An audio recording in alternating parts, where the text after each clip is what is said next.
उद्यापासून नागपुरामध्ये हिवाळी अधिवेशन सुरू होणार आहे आणि त्या पार्श्वभूमीवर आज संध्याकाळी चहापानाचा कार्यक्रम होणार आहे।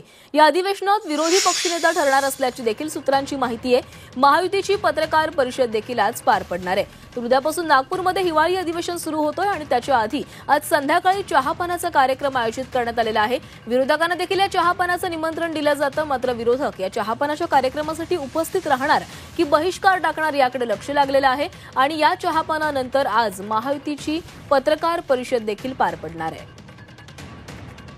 आज संध्याकाळी चहापानाचा कार्यक्रम आयोजित करण्यात आलेला आहे। उद्यापासून हिवाळी अधिवेशनाला सुरुवात होतीये आणि या अधिवेशनामध्येच विरोधी पक्षनेता ठरवला जाईल अशी माहिती देखील सूत्रांकडून समोर येते आणि त्यानंतर महायुतीची आज पत्रकार परिषद देखील पार पडणार आहे। त्यामुळे अधिवेशनाआधी महायुती कोणते मुद्दे मांडते याकडे लक्ष लागले आहे।